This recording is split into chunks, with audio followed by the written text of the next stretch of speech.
Baik, selamat malam. Perkenalkan, saya Welly Syarani, NIM 2021-12057. Di sini saya akan mereview mata kuliah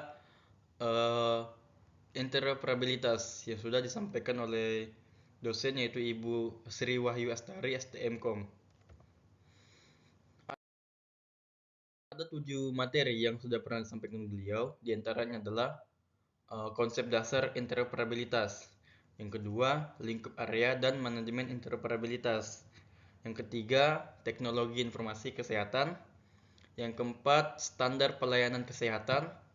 Yang kelima, standar pertukaran data pelayanan kesehatan. Yang keenam ada HL7.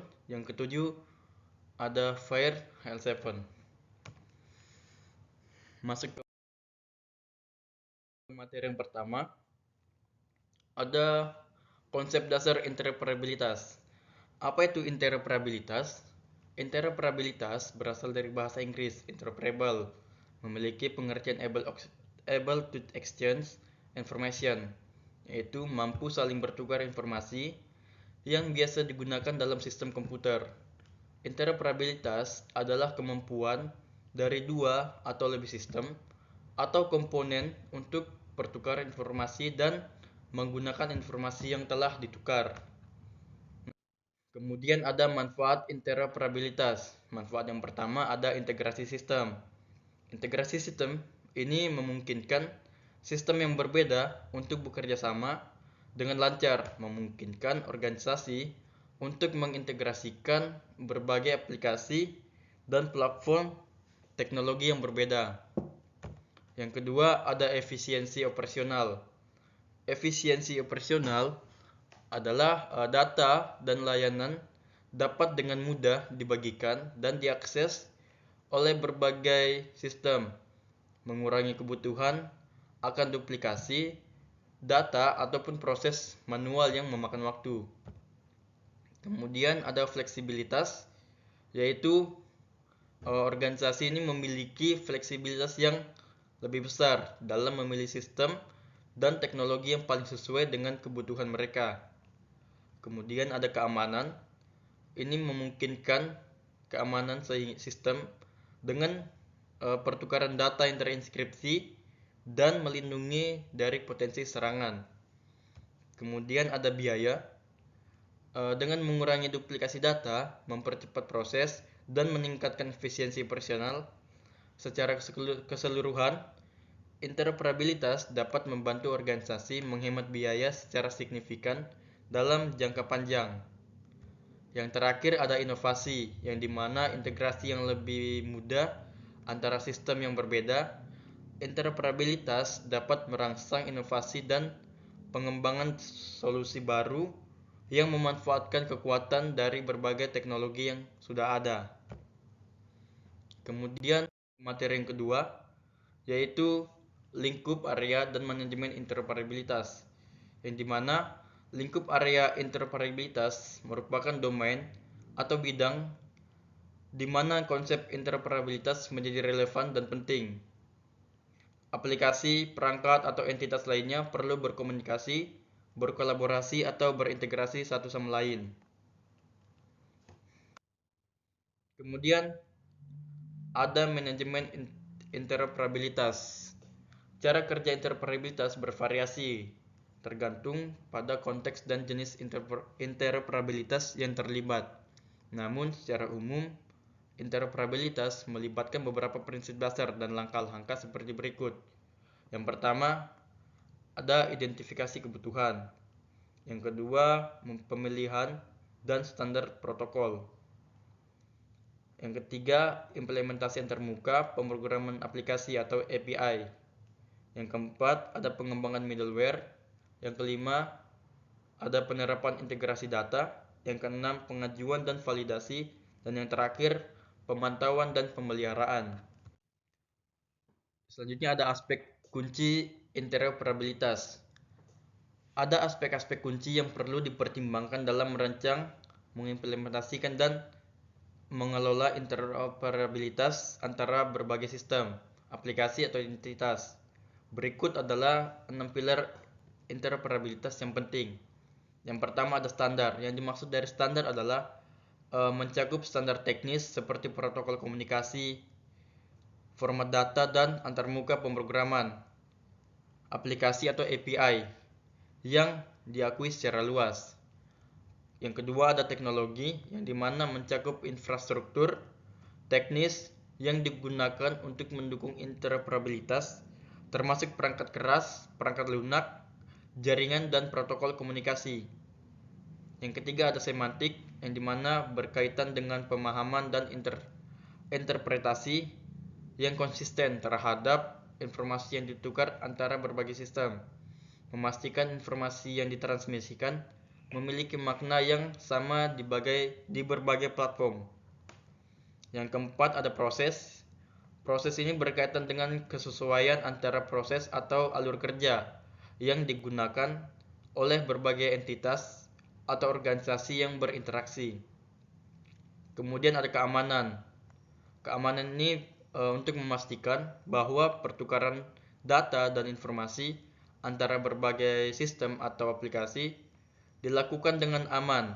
Nah, perlindungan data, autentikasi, otorisasi, dan kontrol akses adalah aspek penting dalam menjaga keamanan interoperable. Yang terakhir ada manajemen. Nah, manajemen ini mencakup aspek-aspek organisasi dan kebijakan yang mendukung interoperabilitas. Ini juga mencakup struktur organisasi, kebijakan, dan kerangka kerja yang diperlukan untuk mengelola dan memfasilitasi keterlibatan berbagai entitas dan interoperabilitas. Kemudian masuk ke materi yang ketiga, ada teknologi informasi kesehatan. Teknologi informasi kesehatan atau Healthcare Information Technology merujuk pada penggunaan teknologi informasi dalam konteks perawatan kesehatan untuk meningkatkan efisiensi, kualitas, dan aksesibilitas layanan kesehatan. Ini juga mencakup berbagai teknologi dan sistem informasi yang digunakan untuk mengelola informasi kesehatan, pertukaran data, mendukung pengambilan keputusan klinis, dan meningkatkan pengalaman pasien. Ada juga siklus informasi di bidang kesehatan. Nah, tujuan utama dari pertukaran data, terutama dalam konteks kesehatan, adalah untuk memfasilitasi akses yang lebih mudah dan efisien terhadap informasi kesehatan yang relevan, baik bagi penyedia layanan kesehatan maupun pasien. Nah, ada juga pentingnya komunikasi dalam sistem kesehatan. Yang pertama, untuk koordinasi perawatan. Yang kedua, keselamatan pasien. Yang ketiga, pengambilan keputusan yang tepat. Yang keempat, ada pendidikan pasien. Yang kelima, hubungan pasien dan penyedia. Dan yang terakhir, pelaporan dan penyampaian informasi. Nah, kemudian ada juga motivasi bekerja sama. Yang pertama, untuk perbaikan kualitas perawatan. Yang kedua, efisiensi operasional. Yang ketiga, peningkatan keselamatan pasien. Yang keempat, untuk meningkatkan penelitian dan analisis. Kemudian, konsep teknologi informasi ada dua. Yang pertama, interoperabilitas sintaksis, yaitu jika dua atau lebih sistem mampu untuk memahami dan memproses data kesehatan yang dihasilkan dalam format seragam atau standar. Ini mencakup keseragaman dalam representasi data, struktur data, dan protokol komunikasi yang digunakan dalam pertukaran informasi kesehatan. Interoperabilitas sintaksis sangat penting karena memastikan bahwa data kesehatan dapat dipertukarkan dan diproses secara efisien di antara berbagai sistem atau teknologi yang berbeda. Kemudian, konsep yang kedua ada interoperabilitas semantik, yaitu kemampuan berbagai sistem atau aplikasi untuk memahami dan menginterpretasikan makna dari data yang dipertukarkan di antara mereka. Ini juga mencakup kesesuaian dalam penggunaan kode dalam representasi data, sehingga memastikan bahwa informasi yang dipertukarkan memiliki makna yang sama di antara pihak yang terlibat.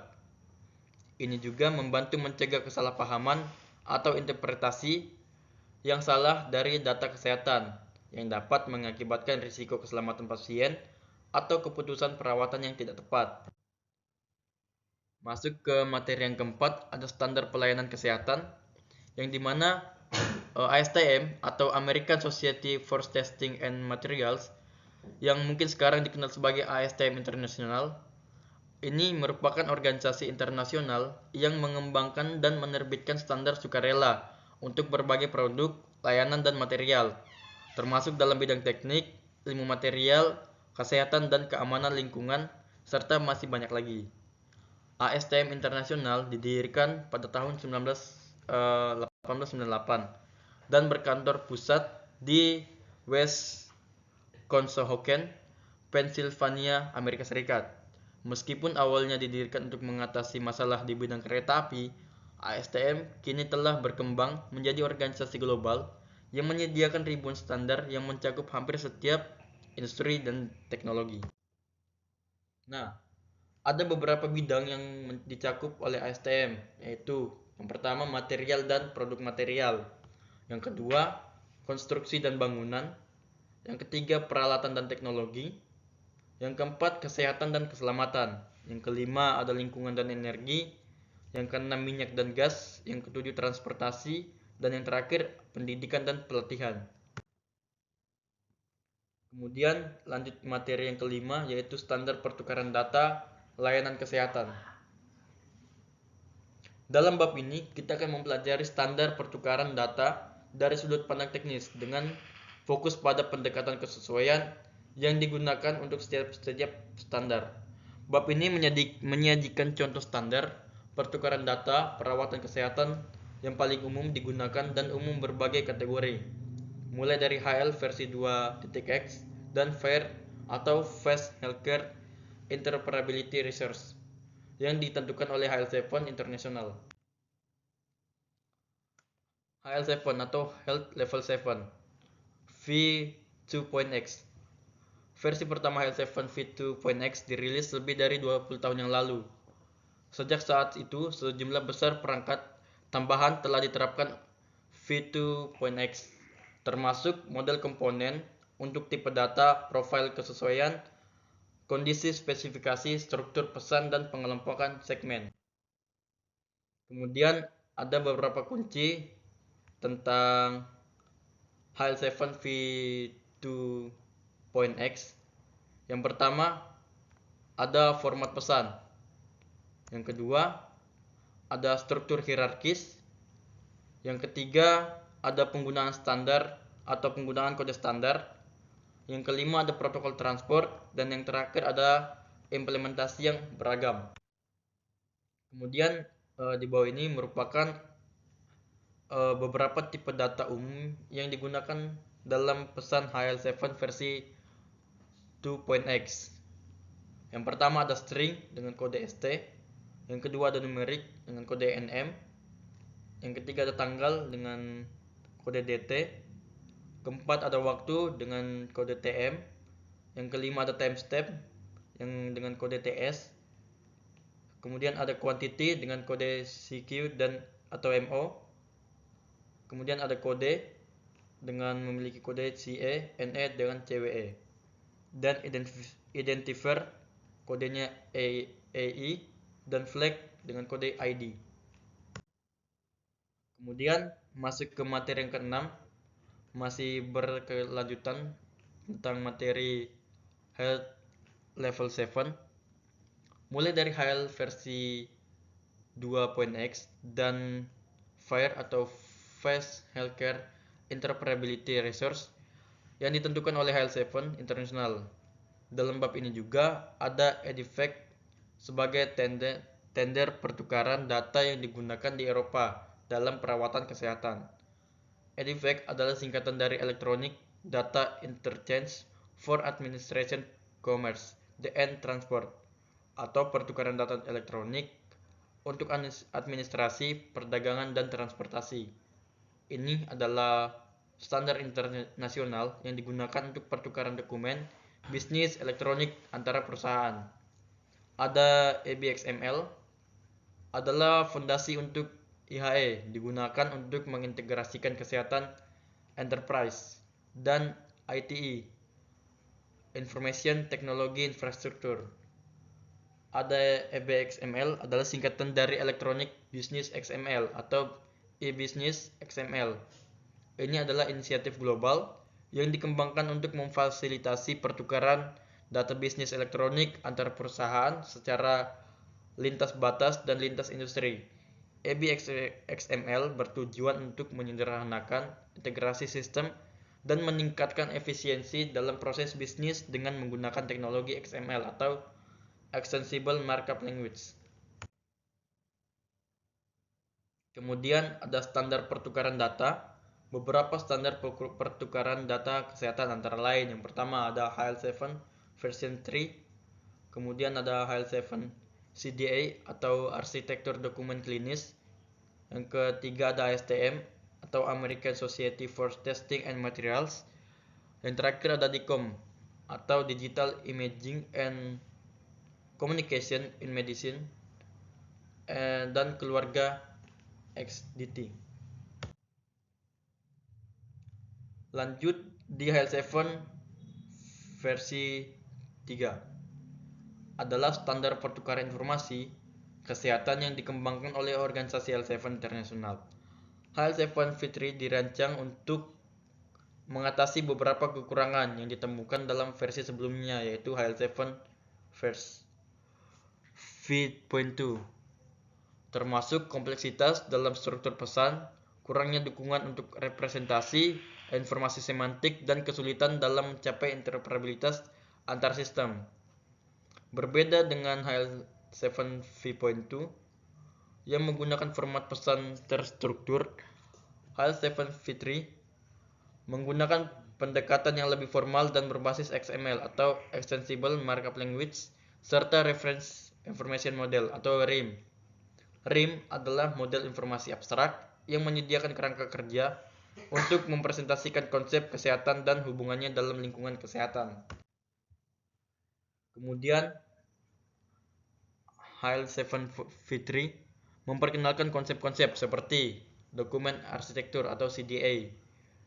Ada Clinical Context Object Work Graph atau CCOW, ada Service Oriented Architecture atau SOA, ada Continuity of Care Document atau CCD.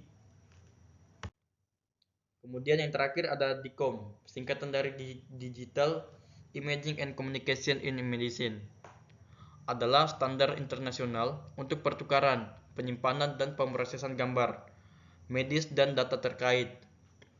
Standar ini dikembangkan oleh American College of Radiology atau ACR dan National Electric Manufacturers Association atau NEMA, dan sekarang diatur oleh DICOM Standard Committee yang mencakup berbagai pihak yang terlibat dalam industri peralatan medis dan pemrosesan gambar. DICOM ini sangat penting dalam bidang radiologi dan ilmu kedokteran gambar karena memungkinkan berbagai perangkat medis, sistem PACS atau Picture Archiving and Communication System, viewer gambar, dan aplikasi kesehatan lainnya untuk berkomunikasi dan berbagi data dengan konsistensi dan interoperabilitas. Materi yang terakhir adalah FAIR, yaitu Fast Healthcare Interoperability Resource. FAIR adalah standar untuk pertukaran data layanan kesehatan elektronik yang dikembangkan oleh HL7 International. Standar ini dirancang untuk memfasilitasi interoperabilitas dan pertukaran informasi kesehatan antara sistem yang berbeda dengan cara yang aman dan efisien. Nah, berikut adalah macam-macam dari FAIR HL7. Yang pertama, ada elemen hierarki. Yang kedua, referensi. Yang ketiga, bundling. Yang keempat, retrieval and queries. Yang kelima, ada ekstensibilitas. Yang keenam, ada penggunaan kosakata. Yang ketujuh, ada tipe data. Yang kedelapan, ada representasi atau pengkodean. 9, ada maturity model. Yang ke-10, ada versi. Yang ke-11, ada profiling by cycling. Yang terakhir ada kesesuaian. Baik, itu saja dari review materi yang bisa saya sampaikan. Kurang lebihnya saya mohon maaf. Terima kasih. Selamat malam.